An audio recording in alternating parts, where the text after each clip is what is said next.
Una guía de información se erige en Cartagena y en el Caribe colombiano, en conocimiento especializado y de opinión. Esto es Faro Caribe. Entrevistas con John Navarro Cassiani.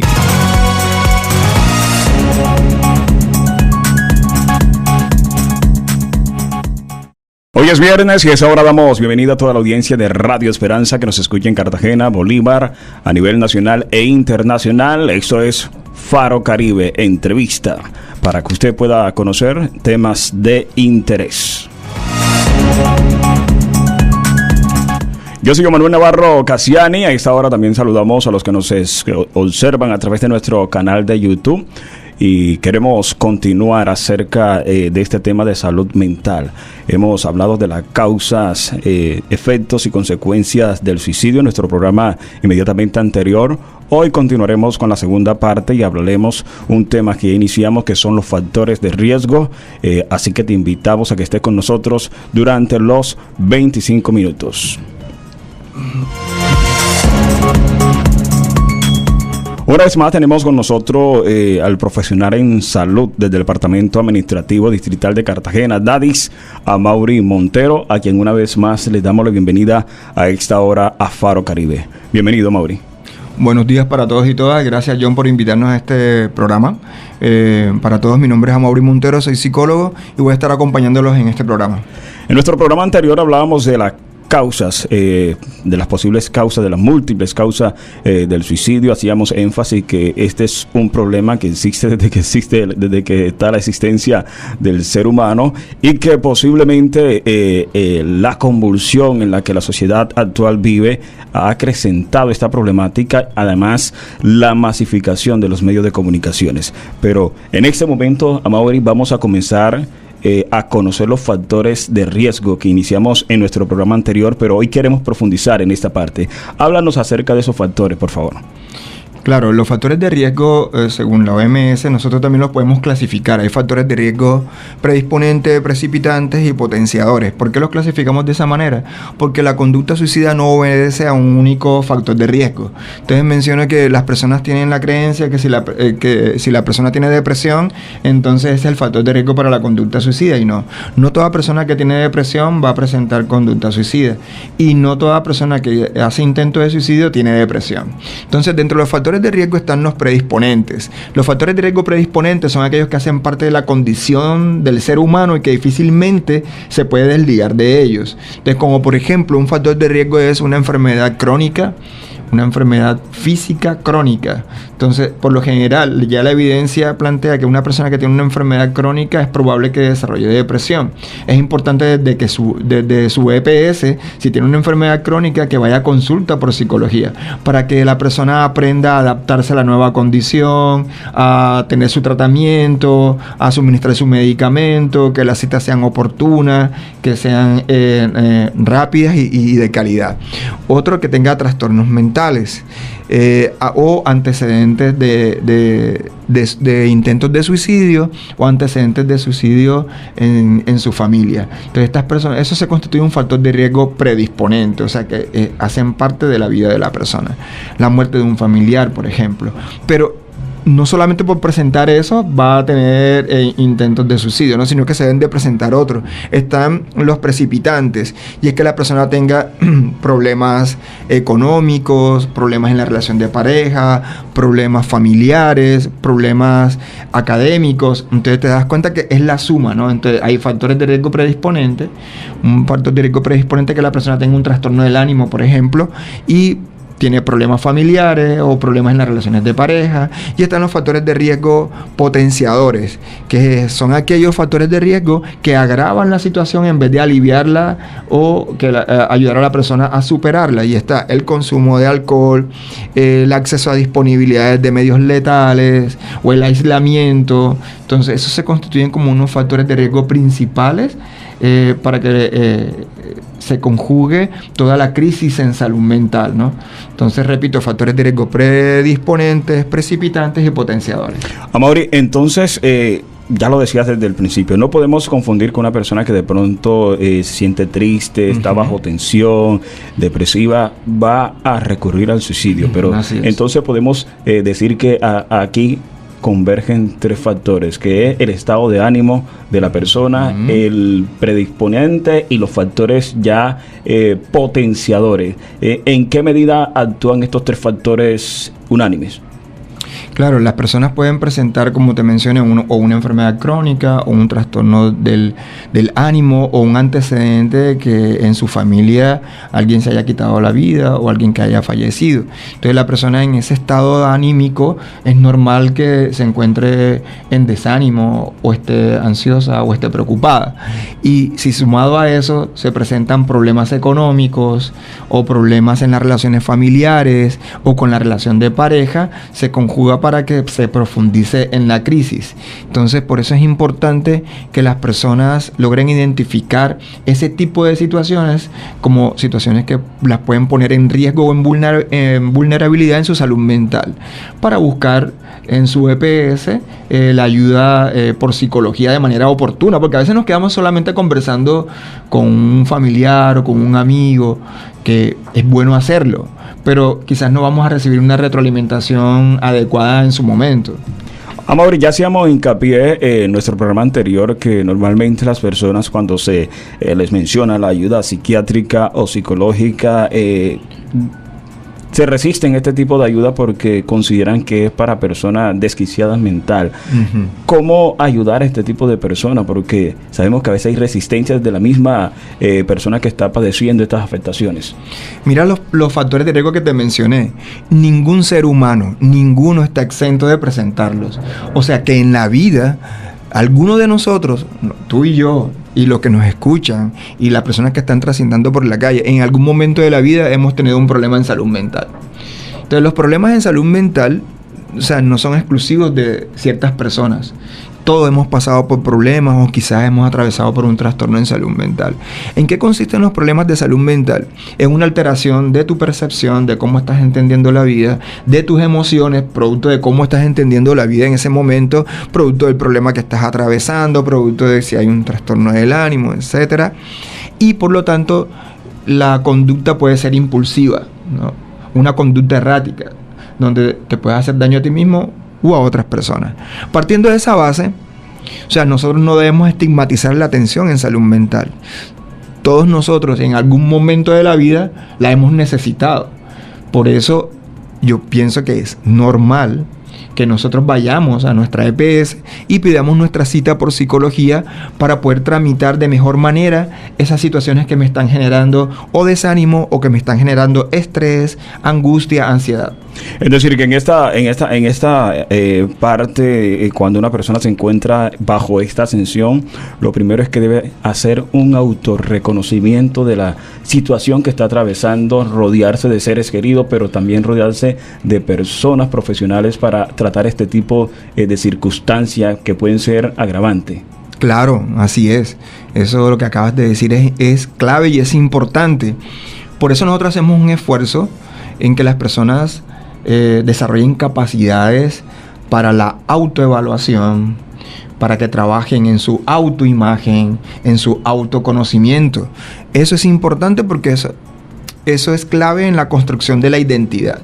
Y cuando estás atravesando por una crisis, logras reconocer, bueno, tengo fortaleza en esto, pero tengo debilidades en esto, y buscar una ayuda oportuna. Amaury, la semana pasada también hablábamos que normalmente nosotros como personas a veces vemos que este tipo de casos están muy lejos de nosotros, pero ya tú lo decías, cualquiera podemos padecer una crisis de este tipo. En esta idea, ¿cómo podemos decirle a las personas que es una problemática de salud mental que está viviendo no solamente Cartagena, sino cualquier parte de Colombia y el mundo? Ahora, no sé si ustedes manejan estadística, ¿cómo está esta problemática acá en Cartagena, lo que tiene que ver con el suicidio? Bueno, en relación a los intentos de suicidio, que es lo que nosotros tenemos en nuestras bases de datos de Civigila, lo que hemos identificado es que hay un incremento de intentos de suicidio en adolescentes y jóvenes, seguido de los adultos, y en menor proporción personas que están en la tercera edad. y que en los factores precipitantes manifestados por estas personas se encuentran los problemas familiares, los problemas económicos y los problemas de relación de pareja. Serían como los principales detonantes para que se presente la crisis en salud mental. Es decir, que este es un problema que está cerca de nosotros. Como sociedad no podemos ignorar lo que está ocurriendo, por eso desde Faro Caribe queremos hacer un llamado a toda la comunidad cartagenera y donde nos escuchen a concientizarnos de la problemática y de la dimensión de esta situación, porque como lo hemos dicho, cualquiera de nuestros jóvenes, adolescentes, incluso un adulto mayor puede estar en una crisis y como nos hacemos los de la vista gorda, pueden llegar a afectarse directamente guiados por sus emociones y la problemática que tienen en torno. Pero, Amaury, dentro de todos esos factores que tú nos has hablado de riesgo, me imagino que hay 2 o 3 que por excelencia siempre atacan y afectan a la sociedad y a las personas. ¿Cuáles son ellos? Bueno, dentro de los factores de riesgo... De los principales que nos has dicho, creo que hay unos principales dentro de esos principales. Están los problemas familiares y los problemas en las relaciones de pareja. O sea, serían como los principales, en cómo las personas están entendiendo la vida desde las tensiones familiares. Y claro, hay que profundizar, bueno, cuáles son esas situaciones que están generando tensión al interior de la familia, ¿no? Y cuáles son esos elementos o situaciones que están generando tensión al interior de las relaciones de pareja, que está afectando a uno de los miembros de la pareja, ¿no? Entonces vemos que la conducta suicida es una conducta violenta, pero una conducta violenta autoinfligida. Pero ahí hago el paréntesis.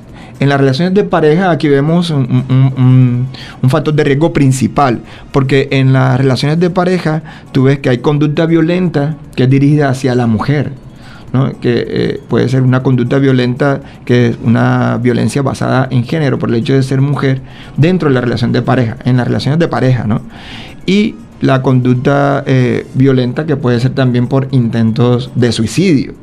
Entonces tú te das cuenta que ahí hay una afectación significativa en, bueno, cómo las personas están entendiendo la relación de pareja, cómo la están asumiendo y cómo están gestionando los problemas que se presentan al interior de la misma, cómo están gestionando sus emociones y cómo están tomando decisiones para resolver los conflictos tanto en la familia como en las relaciones de pareja.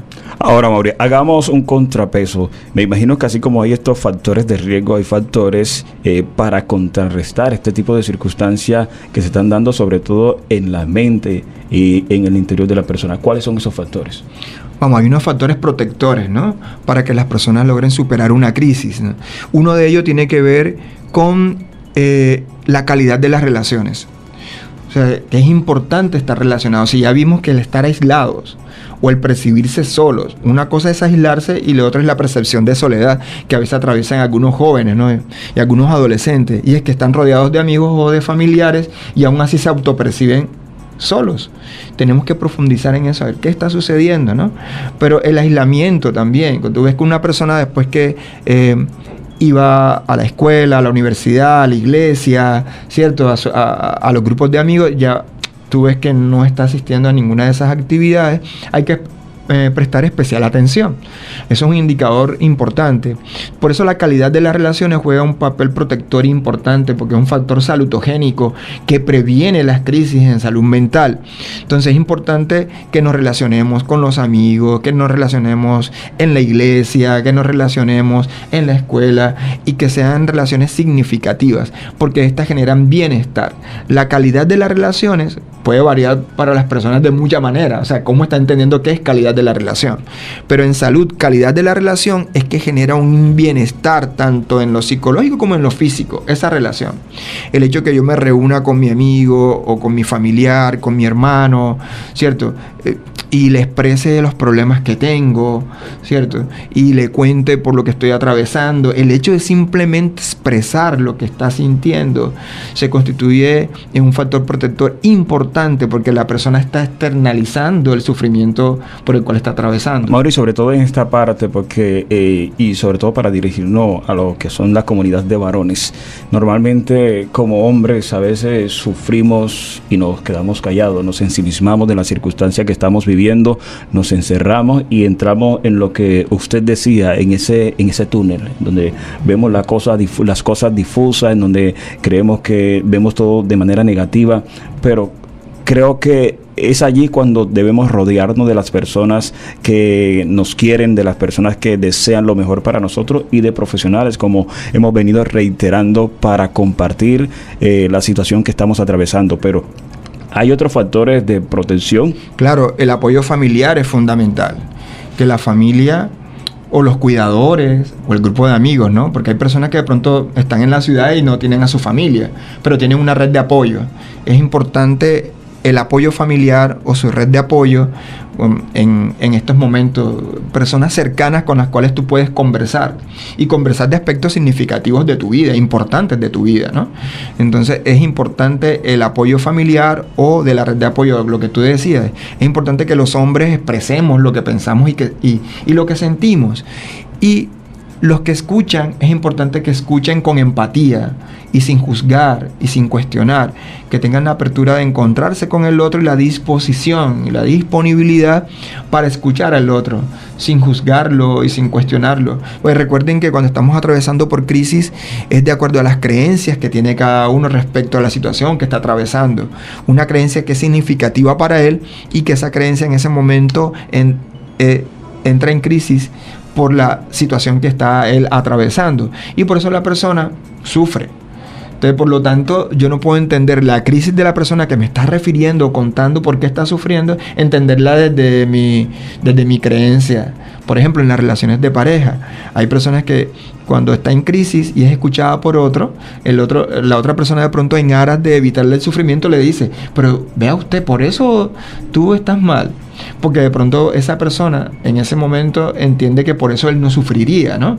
O por brindarle un apoyo. Pero en ese momento le estoy cuestionando a él, que está sufriendo por esa situación, que debería de restarle importancia. La persona que está, en lo que tú mencionaste, en la crisis, con la visión de túnel, lo que hace es que ese comentario que pareciera que estuviese juzgando el hecho por el cual él está sufriendo, es que entra en un sufrimiento mayor. Ahonda el problema. Claro, ahonda el problema, porque se va a sentir culpable porque está sufriendo por algo insignificante.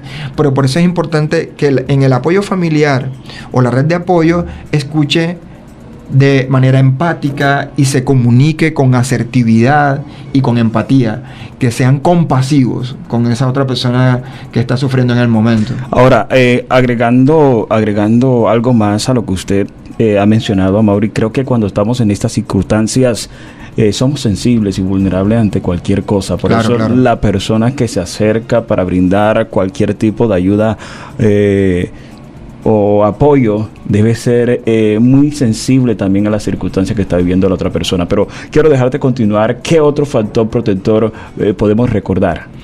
Que las personas están vinculadas a unas actividades productivas donde la persona disfrute, donde comparta con otros. Por ejemplo, las actividades deportivas.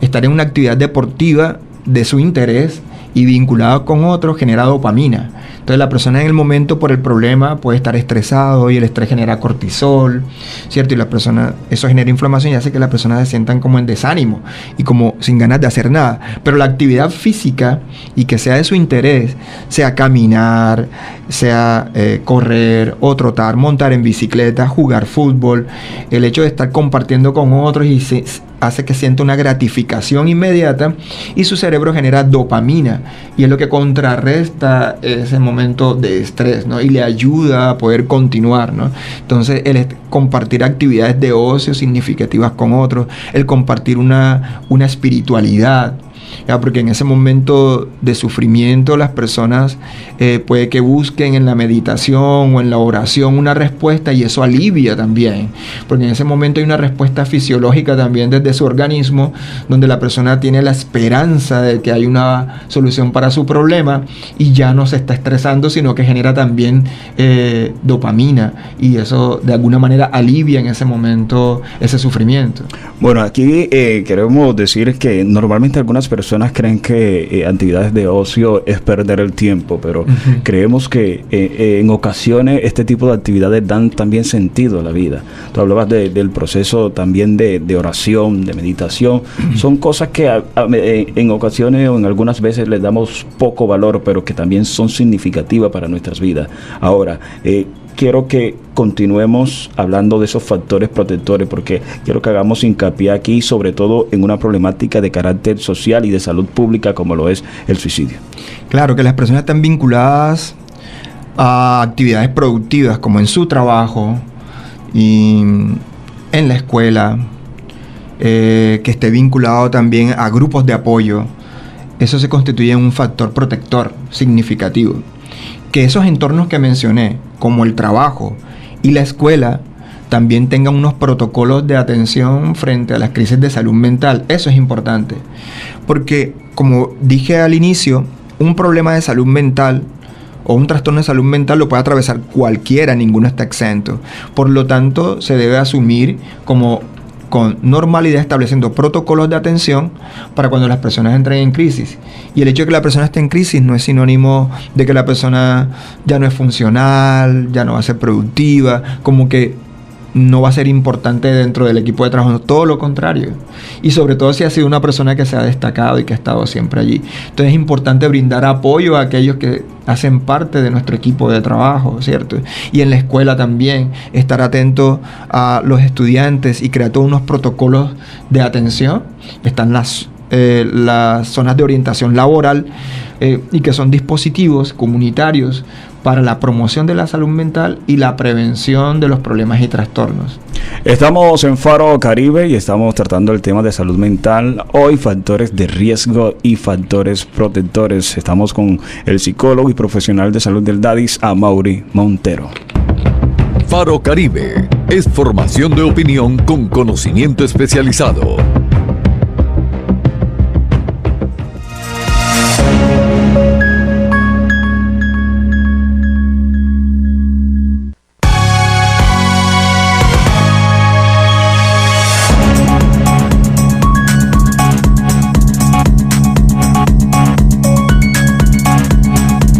Esto es Faro Caribe y bueno, Amaury, hemos hablado de los factores de riesgo, factores protectores, pero bueno, ¿qué hacer frente a una persona que estamos notando crisis en este momento en su actuación?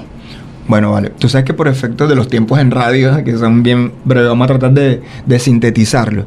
Pero ¿qué hacer cuando una persona está en crisis? Lo primero, mantener la calma. Yo sé que es complejo porque cuando tú ves una persona como en crisis, tú tratas como que te preocupas por aliviarla y pues porque se sienta bien. Y si es familiar, mucho más. Mucho más, claro. Entonces, primero se debe mantener la calma, nadie debe estar alterado, ni gritando, ni gritarle a la persona para que se controle o se calme. Mantener la calma.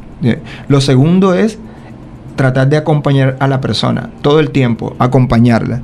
Si está en el lugar de trabajo o está en la escuela, inmediatamente otras personas deben estar, sin dejarla sola, otra persona debe estar buscando su red de apoyo inmediata, su familiar, el cuidador o la persona que ella puso como referencia, que es su red de apoyo inmediata, para que la persona esté en contacto y venga inmediatamente también a apoyar. Lo otro es escucharla de manera empática, con compasión, escucharla, permitir que la persona se exprese.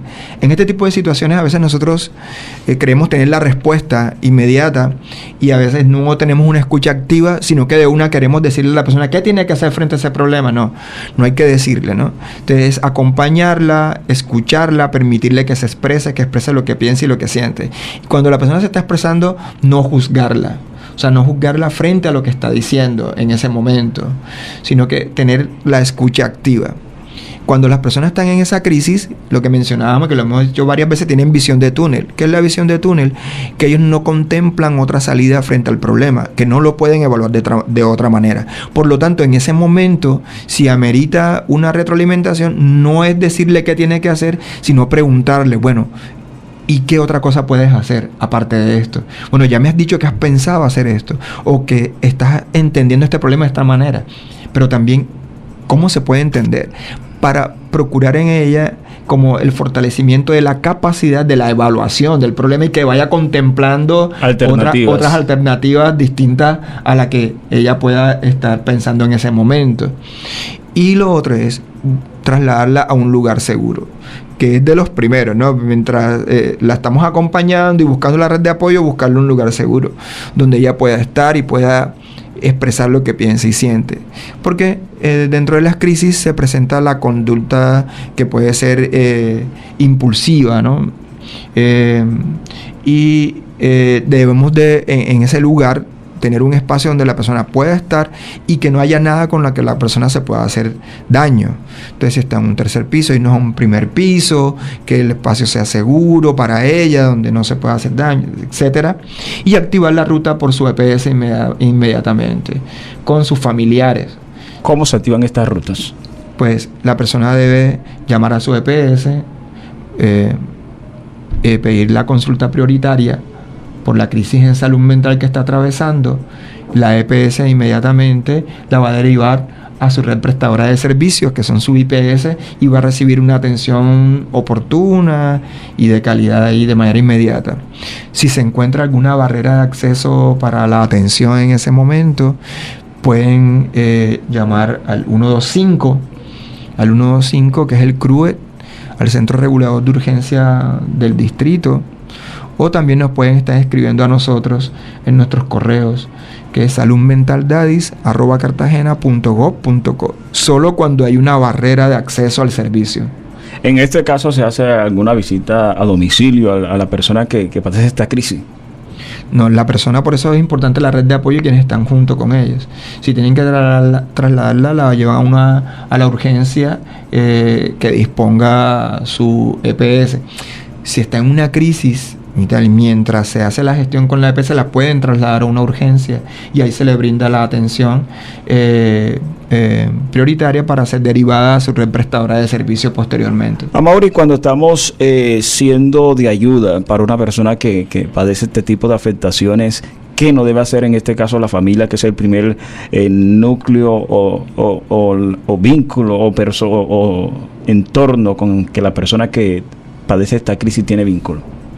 Lo primero es no juzgarla y lo segundo es no culparse y no sentir vergüenza. No se deben sentir mal. Y los conocidos, amigos y vecinos no deben estar cuestionando, ni señalando, ni censurando.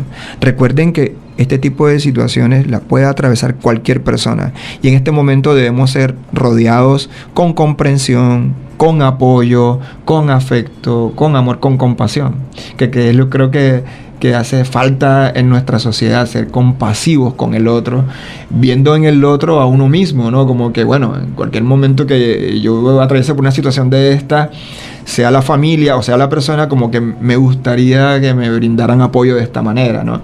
Entonces, eso es fundamental.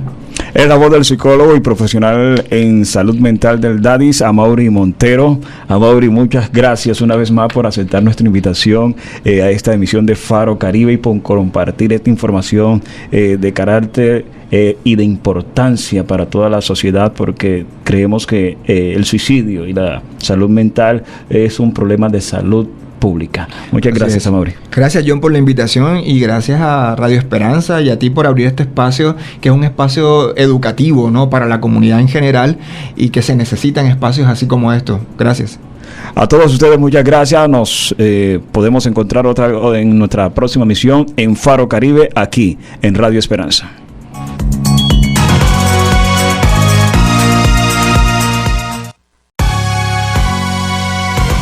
Una guía de información se erige en Cartagena y en el Caribe colombiano, en conocimiento especializado y de opinión. Esto es Faro Caribe. Entrevistas con John Navarro Casiani.